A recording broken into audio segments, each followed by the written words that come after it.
السلام علیکم ورحمۃ اللہ وبرکاتہ۔ ان الحمد للہ نحمده ونستعینه ونستغفره ونعوذ باللہ من شرور انفسنا ومن سیئات اعمالنا، من يهده الله فلا مضل له ومن يضلل فلا هادي له، وأشهد أن لا إله إلا الله وحده لا شريك له، وأشهد أن محمدا عبده ورسوله، يا أيها الذين آمنوا اتقوا الله حق تقاته ولا تموتن إلا وأنتم مسلمون، يا أيها الناس اتقوا ربكم الذي خلقكم من نفس واحدة وخلق منها زوجها وبث منهما رجالا كثيرا ونساء، واتقوا الله الذي تساءلون به والأرحام إن الله كان عليكم رقيبا، يا أيها الذين آمنوا اتقوا الله وقولوا قولا سديدا يصلح لكم أعمالكم ويغفر لكم ذنوبكم، ومن يطع الله ورسوله فقد فاز فوزا عظيما، أما بعد فإن خير الحديث كتاب الله، وأحسن الهدي هدي محمد صلى الله عليه وسلم، وشر الأمور محدثاتها وكل محدثة بدعة وكل بدعة ضلالة وكل ضلالة في النار۔ اعوذ باللہ من الشیطان الرجیم، بسم اللہ الرحمن الرحیم۔ یوم نقول لجہنم هل امتلأت وتقول هل من مزید وأزلفت الجنة للمتقین غیر بعید هذا ما توعدون لكل أواب حفیظ من خشی الرحمن بالغیب وجاء بقلب منیب ادخلوها بسلام ذلك يوم الخلود لهم ما يشاءون فيها ولدينا مزید۔ وقال الله تعالى في موضع آخر اعوذ بالله من الشيطان الرجيم بسم الله الرحمن الرحيم ان المنافقین فی الدرک الاسفل من النار ولن تجد لهم نصیرا۔ سبحانک لا علم لنا الا ما علمتنا انک انت العلیم الحکیم۔ رب اشرح لی صدری ویسر لی امری واحلل عقدۃ من لسانی یفقهوا قولی رب زدنی علما۔ ہر قسم کی حمد و ثنا، تعریف و ستائش، بڑائی اور بزرگی، عظمت و کبریائی صرف اللہ رب العالمین کے لیے لائق اور زیبا ہے۔ درود و سلام ہو ہم سب کے آخری نبی جناب محمد الرسول اللہ صلی اللہ علیہ وسلم پر۔ محترم حضرات، آج خطبہ جمعہ میں مجھے آپ حضرات کے سامنے نفاق اور منافق کسے کہتے ہیں، ان کی صفات کیا ہیں، اور ان کا آخرت میں انجام کیا ہوگا، اور ہمیں ان کی صفات سے کس طرح سے بچنا ہے۔ بہت ہی اہم موضوع ہے۔ قرآن مجید میں اگر آپ دیکھیں گے تو قرآن مجید میں جگہ جگہ منافقین کا تذکرہ ہے۔ مکمل ایک سورۃ المنافقون کے نام سے، جس میں منافقوں کی پہچان بتائی گئی، اور قرآن مجید کی 340 آیتیں ایسی ہیں، 340 آیتیں جس میں منافقین کا تذکرہ ہے۔ سورہ بقرہ کے شروع میں 3 گروہوں کا ذکر ہے، مومنوں کا، دوسرے کافروں کا، اور تیسرے منافقوں کا۔ مومنوں کا تذکرہ اللہ تعالیٰ نے 4 آیتوں میں کیا ہے، ھدی للمتقین سے شروع ہے۔ کافروں کا تذکرہ اللہ تعالیٰ نے صرف 2 آیت میں کیا ہے۔ ان الذین کفروا سواء علیہم. لیکن ومن الناس من یقول آمنا باللہ وبالیوم الآخر وما هم بمؤمنین. یہاں سے منافقین کا تذکرہ اللہ شروع کرتا ہے تو کل 13 آیتوں میں منافقین کا تذکرہ ہے. مومنوں کا تذکرہ صرف 4 آیتوں میں، کافروں کا ذکر 2 آیتوں میں، لیکن منافقین کا ذکر 13 آیتوں میں. علامہ ابن قیم رحمہ اللہ کہتے ہیں کاد القرآن ان یکون کلہ فی شانہم. پورا قرآن منافقین کے تذکرے سے بھرا پڑا ہے. حسن المسلم دعاؤں کی کتاب ہے، بہت معروف کتاب ہے اور مستند کتاب ہے دعاؤں کے بارے میں. اس کے مصنف ہیں سعید بن علی بن وہب قحطانی. ان کی ایک کتاب ہے نور الایمان و ظلمات النفاق فی ضوء الکتاب والسنہ. اس کتاب میں انہوں نے کتاب و سنت کی روشنی میں 50% منافقوں کے صفات بتائے. 50%. میں یہ سب باتیں اس لیے بتانا چاہتا ہوں کہ پہلی بات تو اس سے اس موضوع کی اہمیت کو آپ سمجھیں کہ قرآن مجید میں اتنا زیادہ منافقین کا تذکرہ کیوں کیا گیا ہے. منافقین کے صفات قرآن میں اتنے زیادہ کیوں بیان کیے گئے ہیں. اس کی وجہ یہ ہے کہ تاکہ اہل ایمان ان کے صفات سے اپنے آپ کو بچا سکیں. جو صفت منافقوں کی ہے ان صفات سے اپنے آپ کو بچائیں اور اپنے اندر مومنوں کی صفت پیدا کریں. منافقوں کی صفت سے بچیں، اس لیے کہ منافق بہت برے قسم کے لوگ. اور قرآن مجید میں اللہ تعالیٰ نے سورہ منافقون کی آیت نمبر 4 میں اللہ نے کہا ان کی صفت بیان کرتے ہوئے کہ وَإِذَا رَأَيْتَهُمْ تُعْجِبُكَ أَجْسَامُهُمْ وَإِن يَقُولُوا تَسْمَعْ لِقَوْلِهِمْ كَأَنَّهُمْ خُشْبٌ مُّسَنَّدَةٌ. یہ بڑے ظاہری طور پر بڑے اچھے ہوتے ہیں، بڑے خوشنما نظر آتے ہیں، وضاحت ان کا بڑا اچھا دکھتا ہے، باتیں بھی بڑی میٹھی ہوتی ہیں. اللہ تعالیٰ نبی صلی اللہ علیہ وسلم سے کہہ رہا ہے کہ اگر یہ بات کریں تو ان کی یہ اتنے چرب زبان ہوتے ہیں اور ان کی باتیں اتنی میٹھی میٹھی ہوتی ہیں کہ آپ بھی ان کی باتوں کو سننے کے لیے تیار ہو جائیں گے. لیکن آگے اللہ تعالیٰ نے کہا ہم العدو فاحذرهم قاتلهم اللہ. اے نبی صلی اللہ علیہ وسلم یہ منافقین ہی اصل تمہارے دشمن ہیں. علامہ ابن قیم کہتے ہیں اس میں اللہ تعالیٰ نے حصر کا معنی بیان کیا ہے، تخصیص کا، یعنی اصل دشمن تمہارے یہی ہے منافق. ہم العدو فاحذرهم، اس لیے ان سے ہوشیار رہیے. اے نبی صلی اللہ علیہ وسلم آپ ان سے ہوشیار رہنا، ذرا بچ کے رہنا. اللہ تعالیٰ نے سورہ بقرہ میں فرمایا الا انہم هم المفسدون. زمین میں فتنہ اور فساد پھیلانے والے دراصل یہی منافق لوگ ہیں جو زمین میں فساد پھیلاتے ہیں اور نعرہ لگاتے ہیں کہ ہم اصلاح کا کام کر رہے ہیں. نعرہ لگاتے ہیں کہ ہم تو اصلاح کا کام کر رہے ہیں، اور اللہ کہہ رہا ہے کہ الا انہم هم المفسدون. اصل فسادی زمین میں فتنہ اور فساد پھیلانے والے یہی منافق. سورہ بقرہ میں آیت نمبر 13 میں اللہ نے کہا الا انہم هم السفہاء. اصل بیوقوف، کم عقل، نادان یہ منافق لوگ ہیں جو ایمان والوں کو بیوقوف سمجھتے ہیں، اور جب ان کو ایمان کی دعوت دی جاتی ہے تو کہتے ہیں کیا ہم بیوقوفوں کی طرح ایمان لے آئیں گے. اہل ایمان کو یہ بیوقوف کہتے ہیں. اللہ کہتا ہے الا انہم هم السفہاء.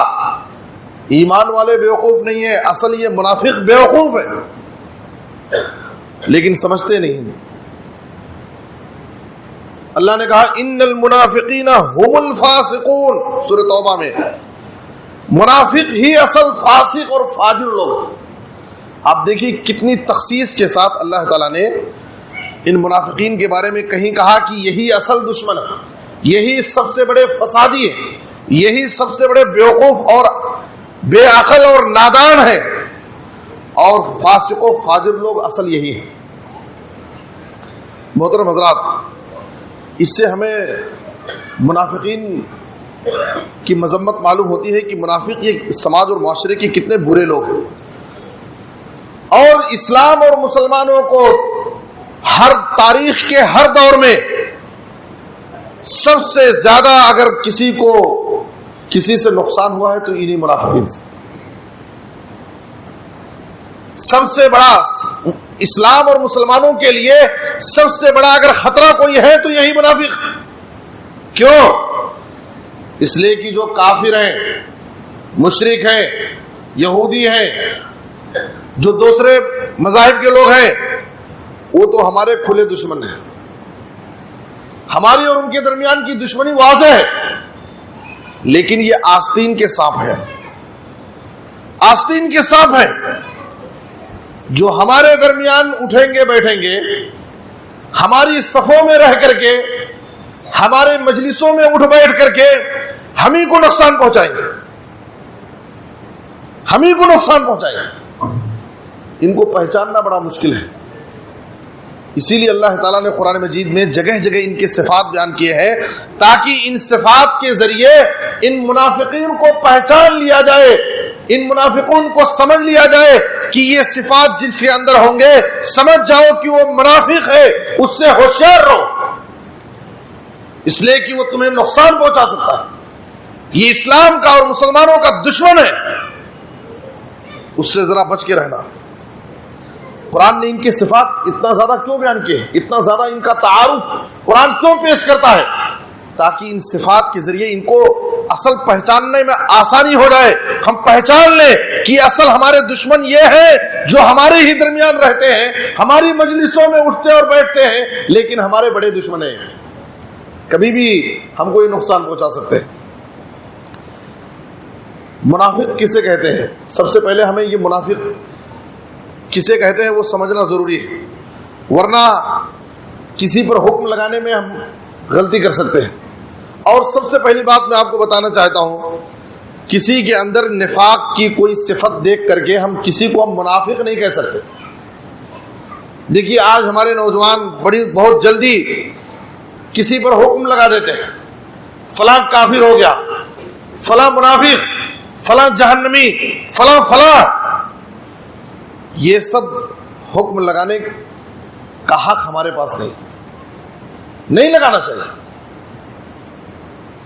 دیکھیے منافق کسے کہتے ہیں؟ حافظ ابن کثیر فرماتے ہیں اظہار الخیر و اسرار السرور۔ بعض علماء کہتے ہیں ان یظہر الانسان خلاف ما یبطن، انسان اپنی زبان سے کچھ ظاہر کرے اور اس کے دل میں کچھ ہو، زبان سے اچھائی پیش کرے اور دل میں برائی کو چھپائے رکھے۔ آج ہمارے سماج میں ایسے لوگوں کی کمی نہیں ہے جو بظاہر ہمارے بڑے ہمدرد، بڑے خیر خواہ نظر آتے ہیں، ان کی باتوں سے ایسا لگتا ہے کہ سب سے بڑے خیر خواہ ہمارے یہی ہے۔ اپنی زبان سے، اپنی باتوں سے وہ اپنے آپ کو بڑا سچا خیر خواہ پیش کرتے ہیں، لیکن اپنے دلوں میں بغض، کینہ، کپٹ، دشمنی چھپائے رکھتے ہیں۔ یہ نفاق ہے۔ زبان سے کچھ ہو اور دل میں کچھ ہو، زبان اور دل میں تضاد ہو، ٹکراؤ ہو، یہی نفاق۔ نفاق دو طرح کا ہوتا ہے۔ نفاق یہ نفق سے ہے، نفق کے معنی سرنگ، اور نافقہ کہتے ہیں اس جنگلی چوہے کو، یہ لغت کے اعتبار سے میں معنی اس کا بیان کر رہا ہوں، اس جنگلی چوہے کو کہتے تھے عرب کے لوگ، جو چھپنے کے لیے زمین میں دو سوراخ بناتا تھا، ایک سوراخ سے داخل ہوتا اور جیسے ہی اسے خطرہ محسوس ہوتا تو دوسرے خفیہ راستے سے بھاگ جاتا۔ تو یہ نفاق کا معنی ہے۔ منافق بھی کیا کرتا ہے؟ اسلام میں ایک دروازے سے داخل ہوتا ہے، دوسرے دروازے سے نکل جاتا ہے۔ جیسے چوہا، جنگلی چوہا دو راستے بنا کے رکھتا ہے، ایک سے داخل ہوتا ہے اور دوسرے راستے سے نکل جاتا ہے.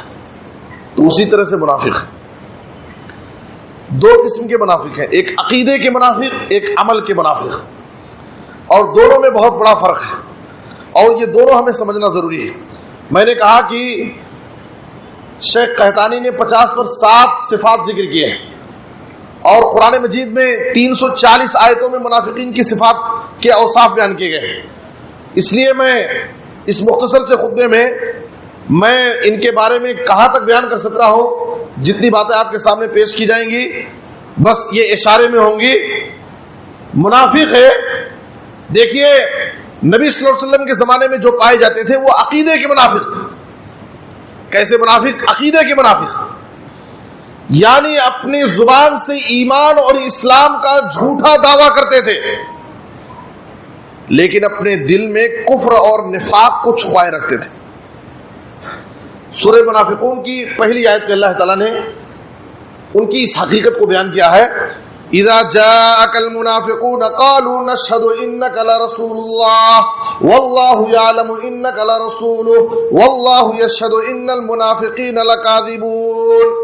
اللہ نے کہا یہ منافق جب آپ کی مجلس میں آتے ہیں، آپ کے سامنے آتے ہیں تو بڑے زور سے بڑی یقین کے ساتھ کہتے ہیں ہم گواہی دیتے ہیں کہ آپ یقیناً اللہ کے رسول ہیں. عربی زبان میں انکا لرسول اللہ، انا تاکید اور لام تاکید، بڑی یقین کے ساتھ کہتے ہیں کہ ہم گواہی دے رہے ہیں کہ آپ اللہ کے رسول ہیں. اللہ نے کیا کہا؟ واللہ یعلم انک لرسول، اللہ جانتا ہے کہ آپ اللہ کے رسول ہیں. واللہ یشہد ان المنافقین لکاذبون، لیکن اللہ گواہی دے رہا ہے کہ یہ منافق جھوٹ بول رہے ہیں. زبان سے تو بڑا دعویٰ کر رہے ہیں اپنے ایمان کا، اسلام کا، لیکن اللہ کا فیصلہ ان کے بارے میں یہ ہے، اللہ دلوں کی بات کو جانتا ہے. ان کے دلوں میں کفر چھپا ہوا ہے، ان کے دلوں میں کفر چھپا ہوا ہے، یہ جھوٹے لوگ.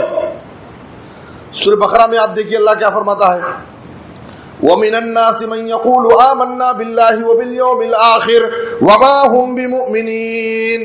لوگوں میں سے کچھ ایسے لوگ ہیں جو دعویٰ کرتے ہیں کہ ہم اللہ اور آخرت کے دن پر ایمان رکھتے ہیں. اللہ فرما رہا ہے وَمَا هُمْ بِمُؤْمِنِينَ، دراصل یہ مومن نہیں ہے، بس زبان سے جھوٹا دعویٰ ہے.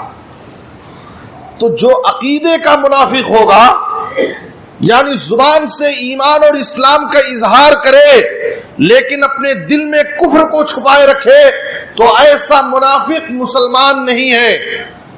سمجھ جائیے، ایسا منافق مسلمان نہیں ہے، دائرہ اسلام سے وہ خارج ہو جاتا ہے اور آخرت میں وہ جہنم میں ہمیشہ ہمیشہ رہے گا.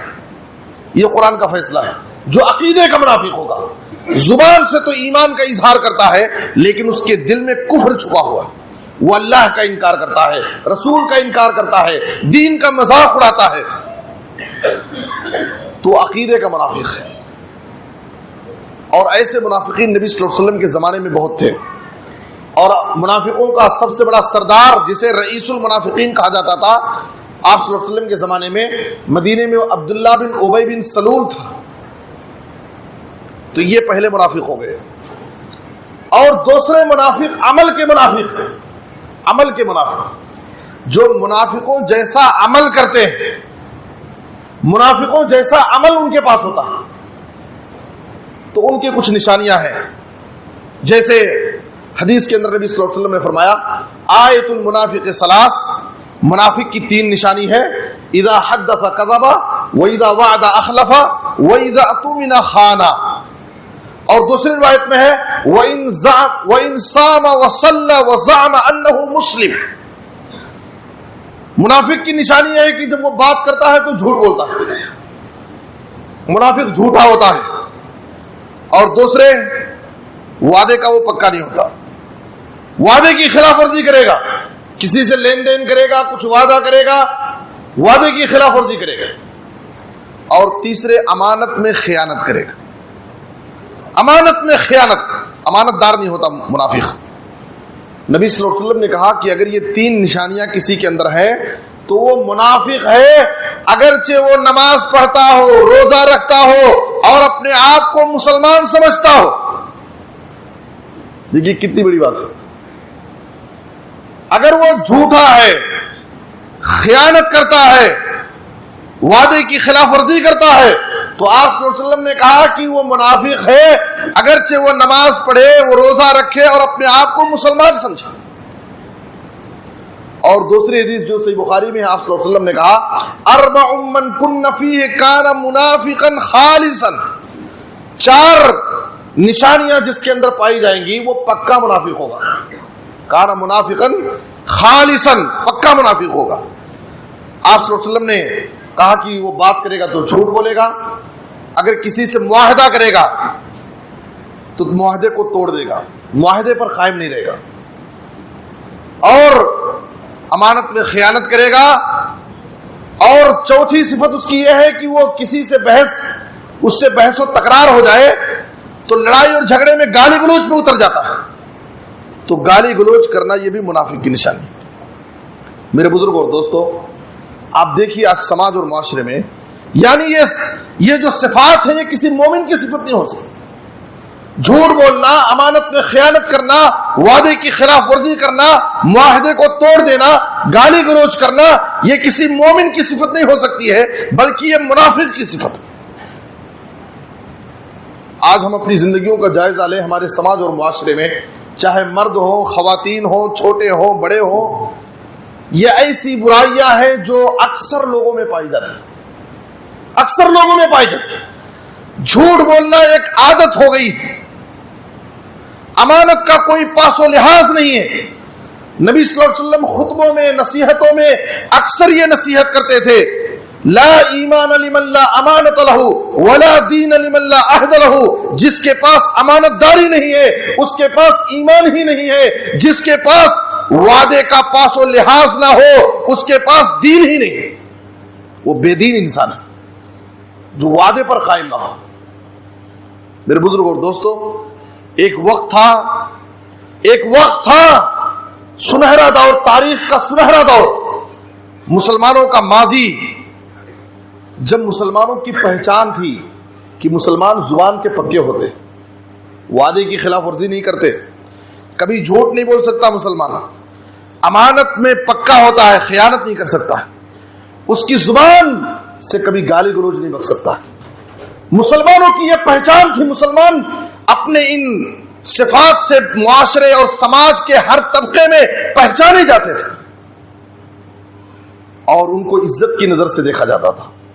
ہر شخص ان سے معاملات کرتا، لین دین کرتا، اپنے قریب بٹھاتا، اپنے ساتھ رکھتا.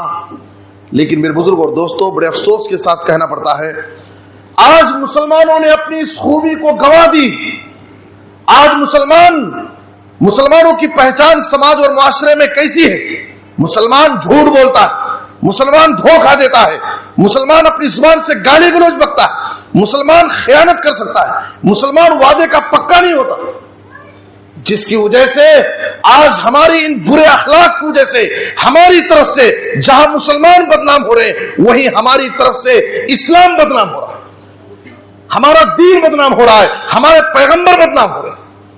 ہم کو دیکھ کر کے لوگ سمجھ رہے ہیں کہ ان کا دین، ان کا مذہب ان کو یہی تعلیم دیتا ہے، ان کے پیغمبر کی تعلیم شاید ان کو یہی ہے. اس لیے میرے بزرگ اور دوستو، اپنے آپ کو رسوا نہ کرو، اپنے دین کو رسوا نہ کرو، اپنے نبی کو رسوائی سے بچاؤ. منافقوں کی یہ پہچان احادیث کے اندر بیان کی گئی ہے. اسی طریقے سے قرآن مجید میں سورہ نساء کی آیت نمبر 140 پر 2 اور 140 پر 3 میں منافقین کی جو صفت بیان کی گئی ہے، ان المنافقین یخادعون اللہ وهو خادعهم واذا قاموا الى الصلاة قاموا كسالى يراؤون الناس ولا يذكرون الله الا قليلا مذبذبين بين ذلك لا الى هؤلاء ولا الى هؤلاء. اللہ نے کہا کہ یہ منافق اللہ کو دھوکہ دینا چاہتے ہیں، اللہ کو دھوکہ دیتے ہیں. حالانکہ یہ اللہ کو تو دھوکہ نہیں دے سکتے. اللہ تعالیٰ ان کو ان کے دھوکے کی، ان کی چال بازی کی، ان کے مکر کی اللہ تعالیٰ ان کو سزا ضرور دے گا. اس کے بعد اللہ نے منافقوں کی پہچان کیا بتایا ہے، بہت سنجیدگی سے، غور سے ہمیں یہ سمجھنے کی ضرورت ہے. منافقین کے یہ صفات ہمیں زبان سے بولنے میں ہمیں اچھا نہیں لگتا. میرے بزرگ اور دوستو، ایسی باتیں ہم سنتے ہیں اور لیکن ہماری غیرت ذرا بھی ہم کو جھنجھوڑتی نہیں. اللہ کیا کہہ رہا ہے منافقین کی صفات بیان کرتے ہوئے؟ وَإِذَا قَامُوا إِلَى الصَّلَاةِ قَامُوا كُسَالَىٰ. منافقین جب نمازوں میں کھڑے ہوتے ہیں تو بڑی سستی اور بیزاری سے نماز میں کھڑتے ہیں. یراؤن الناس، وہ تو بس لوگوں کو دکھانے کے لیے آ جاتے ہیں نماز میں کہ ہم بھی مسلمان ہیں، ہم بھی کبھی کبھی نماز پڑھتے ہیں، ہم کو بھی مسلمان سمجھو. ولا یذکرون اللہ الا خلیلا، اور نماز میں تو دعا ذکر بہت کم کرتے ہیں، بس چپ کے کھڑے رہتے ہیں. میرے بزرگ اور دوستو، یہ منافقین کا حال ہے. نمازوں میں سستی، بیزاری، دل نہ لگنا، کبھی پڑھنا تو کبھی چھوڑ دینا. سورہ بقرہ کی آیت نمبر 45 میں اللہ نے کہا وَإِنَّهَا لَكَبِيرَةٌ إِلَّا عَلَى الْخَاشِعِينَ. نماز یہ بہت بھاری ہے، بوجھ ہے، لیکن مومنوں پر بوجھ نہیں ہے. مومن تو نماز میں لطف محسوس کرتا ہے، اسے دل کا سکون ملتا ہے. وہ اپنے رب سے جب نماز میں کھڑا ہوتا ہے تو اپنے رب سے کلام کرتا ہے. جب نماز میں سجدے میں جاتا ہے تو اپنے رب سے بالکل قریب ہو جاتا ہے. اللہ سے کلام کرنے، اللہ سے قریب ہونے کا ایک بڑا اہم ذریعہ نماز. وہ اپنے لیے بھاری نہیں سمجھتا، بڑا اسے مزہ آتا، دل کو سکون ملتا اسے. لیکن جو منافقین ہیں ان کے لیے نماز پڑھنا بہت مشکل ہے، بہت بھاری. صحیح مسلم کی حدیث میں آپ صلی اللہ علیہ وسلم نے کیا فرمایا؟ ان اثقل صلاة علی المنافقین صلاة العشاء وصلاة الفجر ولو يعلمون ما فيهما لاتوهما ولو حبوا. تمام نمازیں تو منافقوں پر بھاری ہیں، لیکن نمازوں میں سب سے زیادہ بھاری اگر کوئی نماز منافقوں پر ہے تو وہ عشاء اور فجر کی نماز. نبی صلی اللہ علیہ وسلم کے زمانے میں عشاء کی نماز بہت تاخیر سے آپ پڑھتے تھے، تو اس لیے رات میں تاخیر ہونے کی وجہ سے منافق عشاء کی نماز میں پیچھے رہتے تھے، اور فجر کی نماز تو سونے میں گزار دیتے تھے، اٹھ کر کے آنا مشکل ہے. میرے بزرگ اور دوستو، کیا یہ بات ہم ایمان والوں کے سامنے یہ بات اچھی لگتی ہے کہ ہمارے سامنے نبی صلی اللہ علیہ وسلم کی یہ حدیث پیش کی جا رہی ہے کہ جو منافق ہوگا اس کے اوپر عشاء اور فجر کی نماز سب سے بھاری ہوگی. آج ہم اپنی نمازوں کا جائزہ لیں، فجر کی نمازوں کا جائزہ لیں. پکے سچے مومن کتنے ہیں؟ آج دیکھیے جمعہ میں مسجد فل ہو گئی ہے. آج مسجدیں جمعہ کے لیے بنائی جاتی ہیں کہ جمعہ کے دن فل ہو جاتی ہے، اور دوسری نمازوں میں اور خاص طور پر فجر کی نمازوں میں تو ایک صف دو صف مشکل ہے. ہر جگہ کا یہی حال ہے. میرے بزرگ اور دوستو، عشاء اور فجر کی نماز نمازوں میں سب سے بھاری ہے، مشکل ہے. آج ہم اپنی نمازوں کا جائزہ لیں. کیا ہم ایمان والے ہیں؟ اپنے آپ کو سچا پکا مومن ہونے کا دعویٰ تو کرتے ہیں. نبی فرما رہے ہیں، اللہ کا کلام پیش کر رہا ہے کہ منافق نمازوں میں بہت سستی کرتے ہیں، دکھانے کے لیے بس نماز پڑھ لیتے ہیں. اگر نمازوں کی ادائیگی ہمارے لیے مشکل ہو رہی ہے، فجر کی نماز میں حاضری ہمارے لیے مشکل ہو رہی ہے، صبح کے وقت میں اپنے نرم گرم بستروں کو چھوڑنا اور مسجدوں میں آنا ہمارے لیے بھاری معلوم ہو رہا ہے، تو یقین مانے ہمیں اپنے ایمان کا جائزہ لینا چاہیے کہ ہمارا ایمان بالکل کمزور ہو چکا ہے اور منافقوں کے راستے پر ہم چل رہے ہیں. آپ صلی اللہ علیہ وسلم نے کہا کہ منافقوں پر سب سے زیادہ بھاری نماز عشاء اور فجر کی ہوتی ہے. میرے بزرگ اور دوستو، یہ ہماری سستی ہے. دنیا کے پیچھے ہم اتنا بھاگ رہے ہیں کہ آخرت کی فکر، اللہ کا ڈر ہمارے دلوں سے نکل چکا ہے. حساب و کتاب کا خوف ہمارے دلوں سے نکل چکا ہے.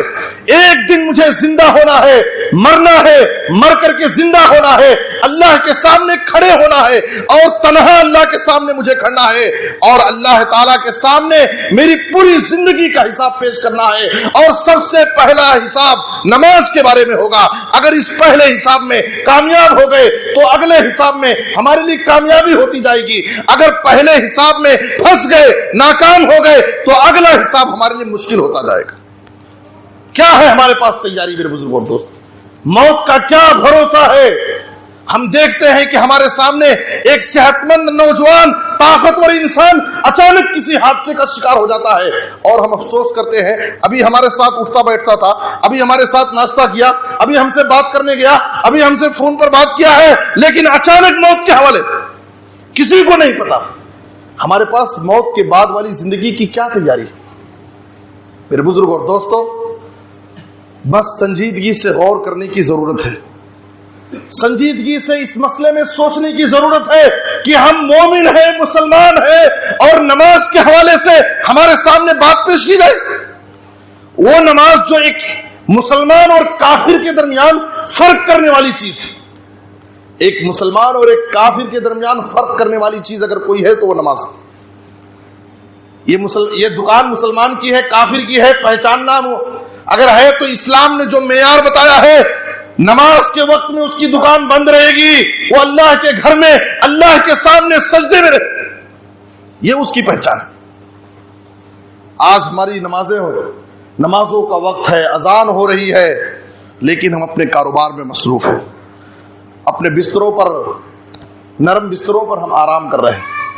میرے بزرگوں اور دوستو، ضرورت ہے، ہمیں سفر پر جانا ہوتا ہے، 4 بجے ہمیں بس پکڑنا ہے، 4 بجے ہماری ٹرین ہے، 3 بجے ہمیں بس پکڑنا ہے، ہم بڑی بے قراری کے ساتھ سوتے ہیں، رات میں بار بار گھڑی دیکھتے ہیں کہ کیا وقت ہو گیا، اور برابر ہم اپنی بس کیچ کر لیتے ہیں، برابر وقت سے 10 منٹ پہلے ہم ٹرین میں پہنچ جاتے ہیں۔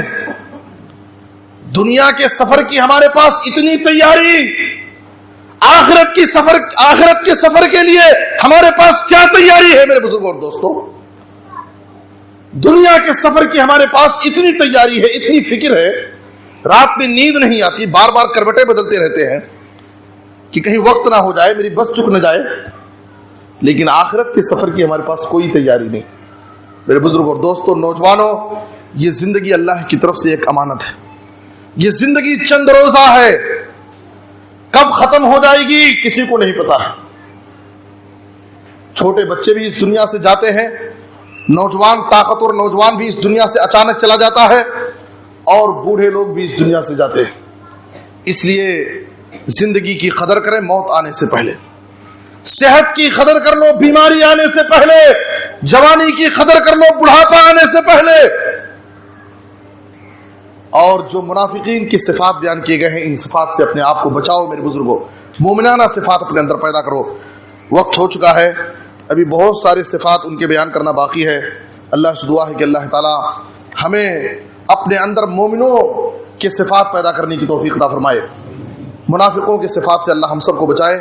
اللہ تعالی ہمیں اس دنیا کی زندگی کی قدر کرنے اور آخرت کی فکر کرنے کی اللہ ہم سب کو توفیق دے۔